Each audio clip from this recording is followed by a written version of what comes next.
It's an epic clash in California, the president visiting the liberal stronghold and having major disagreements with its leaders on hot-button issues. The president setting off liberal activists after raising millions in the state.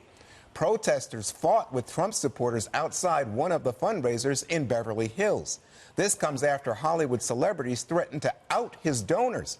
But that's not all. The president continuing to attack cities there and the homeless crisis, saying, quote, "We can't let Los Angeles, San Francisco, and numerous other cities destroy themselves by allowing what's happening. There are policemen on the beat who are getting sick. They're actually sick. They're going to the hospital. We can't let that happen." And earlier today, Trump killing California's ability to set its own auto emission standards. Emily, you're from California. Let me begin with you. Auto emission standards, I would think that most conservatives would say that's a states' rights issue. Well, I think part of his argument, which I firmly support, is the fact that without the regulations, there'll be higher innovation and the ability now for the market to set prices rather than the state to do it in kind of this manufactured way.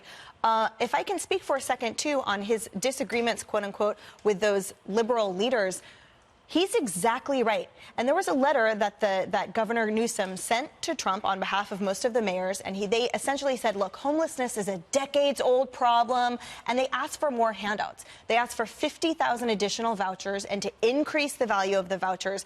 But if I were a citizen still of California, I would be saying, where is my $600 million in taxpayer money going that I gave you last year? Where's the additional $6 billion that was just budgeted from my tax dollars? Where is that going now? So they're arguing with the president and saying that he doesn't believe in actually fixing homelessness. But nothing they are doing is helping, even though they are spending more and more dollars of taxpayers to attack the problem that literally is making people sick and will potentially start an epidemic in that state anytime soon. Okay, let's stick with fuel emissions for a second, and we'll go to homelessness because there's so much, between Trump and California. Go right ahead. Well, because this has been going on for a long time. California, as you might remember, you're a little older than Emily, but am I? California She's 53. She looks amazing. I know, it's incredible what the surgery can do. Oh, wow. You're going to put up with that? California had long had air quality issues. Okay, so they were given like special permission to deal with their air quality issues, meaning pollution, dirty air. Remember how brown it used to be in Los Angeles? What President Trump is talking about is greenhouse gases, and it's about climate change. It's a separate thing that President Obama put forward. But climate change does not just affect California, right? That is like a carbon one molecule goes all the way around the world in 7 days. So Really? Yeah. Oh, wow. You like that fact? That's an amazing fact. So the Trump administration is basically saying to California, you're not going to be able to dictate the rest of the world, well, the rest of the country's emissions when it comes to safety and miles per gallon just because of climate change. That is more of a universal thing, and taking it back. So I think it got a little bit out of whack. It's not just about air quality. Air quality, you can still do those types of things in terms of the pollution and the dirt and everything. Other cities have done that. California shouldn't have special dispensation on climate change. Well, so, Jesse, what you see, though, is that it's 66% of Americans oppose the president freezing the fuel efficiency standards in the state of California. 67% of Californians support their own standards, and the car companies are saying we're willing to go along with California because we see, the advent of electric cars and other innovative ways of getting cars to move. The car companies want a uniform standard, and he hasn't cut the emissions standard. He just stopped it from growing to a radical height that actually can kill people. Because if you think about it, if you make it like 58, 55 miles a gallon or whatever, you're creating these very, very light, costly cars. You get into an accident with a car like that, there's more people that die. So all he's saying is the cars are going to be safer because they're going to be stronger, and they're just going to be a little more affordable for regular middle-class Americans, and I think that's fine.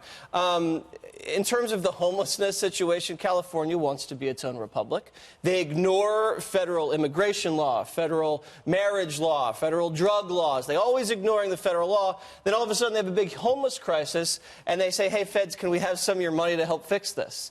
They should have all the money in the world. They have the highest taxes, a huge tax base. They're the most compassionate, and Democrats control every single level of government. So why aren't they doing anything about it?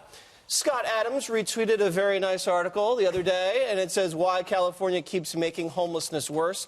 A number of reasons: the liberalized drug laws, they have no mandatory treatment if someone's running around like crazy, a lunatic. They can't help those people, and they screwed up their housing. Other warm weather states like Arizona, red state, has less tax revenue. They don't have this problem because they have strong oversight, the law enforcement, they coordinate with them, and they don't let just like drug addict, crazy people roam the streets and keep coming in and out of prison. So if you look at the way they've mismanaged this, think about how they've mismanaged the high-speed rail. Remember this train that was supposed to go from San Francisco to Los Angeles? It was supposed to take 10 years.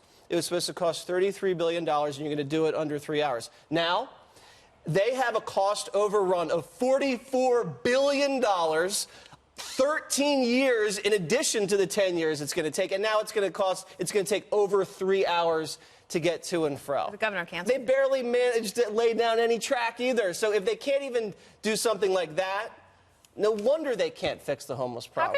How can you cite Scott Adams for the retweet and not give credit to the guy who wrote the article? Because I can't pronounce his name. All right. Michael Schellenberger. And I wanted to mention Scott Adams, So you I can got to drink. Thank you. So, Greg, let's go with homelessness. And All right. I think when I hear this, I think to myself, I think President Trump likes this fight because he likes to go after big cities and he likes to go after Democrats who run big cities. Right. And so it strikes me as like grievance or resentment politics against Democratic-run or liberal big cities, because he's not doing this in Kentucky or West Virginia or Ohio where you have opioid deaths. Oh, why are these people dying? Yes. No. Yeah, he is He ran actually, on that. Yeah, he's doing a lot with the opiate thing. Whether or not I actually agree with some of the things he's doing. So what? So what if this is a political stunt? Okay. I mean, seriously. So what? If a political stunt results in saving the lives of a lot of people, getting people off the street, getting people into treatment, I say, let's have more political stunts. I'm for political stunts if they actually solve problems. But what's interesting to me is how do you get such neglect to be acceptable for so long? Because you live in a huge state where the rich never have to see the poor. Yep. I mean, this is the ultimate inequality. The rich never have to go downtown. They never take the subway. I don't know anybody who takes the subway in L.A. Being governor of California is such a cush job because the rich people who support you, they don't have to care about the taxes because they can afford it. They don't have to care about the homeless because they never see them. They don't have to care about the disease that's being spread because they'll never set foot in Skid Row. So that's why Newsom doesn't have any pressure, because they don't care. If you subtract politics and the media, who are basically driving this divisive business model, you could solve these problems. And you could accept that Trump would, but you can't accept Trump to solve the problem because your ego won't let it. He could solve this. We all know we want to get drug addicts off the street. We want to get the mentally ill into institutions. And we want to get the people who are truly down on their luck the help that they need.